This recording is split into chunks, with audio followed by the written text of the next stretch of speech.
कोई इंसुलेटर मैं वुड में लगा दूंगा तो वुड में तो ना करंट फ्लो कर जाएगा, तो वुड उसको रेजिस्ट करता है, वो चाह ही नहीं रहा कि इलेक्ट्रॉन फ्लो कर जाए।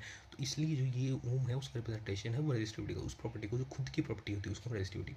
उसके बाद जो रो है ये उसके बाद ये होती है, ये पर्टिकुलर होती है, कभी चेंज नहीं हो सकती, हर एक मेटल की होती है, ठीक है, और हर चीज़ पर्टिकुलर होती है। अब तुम 1 ग्राम का ले लो चाहे 10 ग्राम का ले लो, रेजिस्टिविटी उतनी ही रहती है, ठीक है। अब ये जो है दैट इज़ एल, मतलब लेंथ हो गया उस चीज़ का और उसका एरिया हो गया। अब समझो एक बात को, जो रेजिस्टेंस होती है ना, जो रुकावट देता है वो है कि उसके उसके डायरेक्टली वो इक्वल्स टू है उसके रजिस्टिविटी माने कि वो कितना चाहता है उसको वो रोकना, पहली बात तो कि वो रोकना कितना चाहता है। दूसरी बात कि वो कहीं ना कहीं क्या बोलते हैं मतलब वो लेंथ पे डिपेंड करता है ज़्यादा तक कि वो मतलब कितना वो रेजिस्टेंस की कितना ज़्यादा वो मतलब रुकावट, समझो रेजिस्टेंस का मतलब रुकावट, और रो का मतलब रोकने की चाह, और वो लेंथ मतलब कितनी दूर तक रोके, और एरिया मतलब ये होगा। सब सीधा सा प्यारा सा एग्जांपल समझाता हूँ। आपकी जेब में 10 रुपये, आप जा रहे हो मार्केट, आपका दोस्त आया सामने से, अब वो 1 किलोमीटर की लंबी रोड है, वो भैया आएगा तुम्हारे पास और मांगने लगेगा, तो 1 किलोमीटर की लंबी रोड में तो भैया तुमको मतलब वो पकड़ के ले ही लेगा पैसे। मान लो 10 किलोमीटर, तब तो गए हाथ से कुछ भी नहीं हो जाएगा। और अगर मान लो एरिया बड़ा हुआ, ठीक है, तो तुम तो भाग भी सकते हो, तो इसके कारण तुम्हारे हाथ से पैसे बच भी सकते हैं, इसलिए वो इन्वर्सली प्रोपोर्शनल हो गया। और रो का मतलब रुकावट, भाई तुम्हारी भी तो वो बंदे की लेने की भी तो चाहे, अगर वो एकदम ही पीछे पड़ गया कि देने ही पड़ेंगे, तब तो देने ही पड़ेंगे चाहे तुम जो कर लो।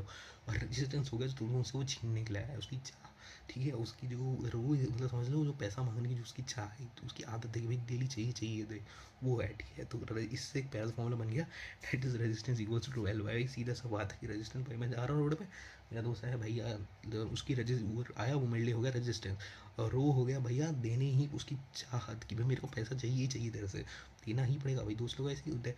एल लेंथ हो गया, जितनी लंबी रोड उतना ज़्यादा मेरे से पैसे निकालने की क्षमता रखता है, क्योंकि भाई भागना भी तो पड़ेगा, कितना भाग लूँगा भैया, लंबी रोड है, कभी ना कभी तो पकड़ ही जाएगा। एरिया मतलब अगर रोड चौड़ी हो वो चाहिए तो मैं भाग के कहीं ना कहीं छुप जाऊँगा, कुछ ना कुछ कर ही लूँगा, तो वो हो गया। तो सिंपल सा मामला R equals to L by हो गया, और रो की ऐसे यूनिट होती है दैट इज ओम मीटर, ठीक है, ओम मीटर इनवर्स, ठीक है, ओम मीटर। एक सेकंड थोड़ा प्रॉब्लम हो जाता है।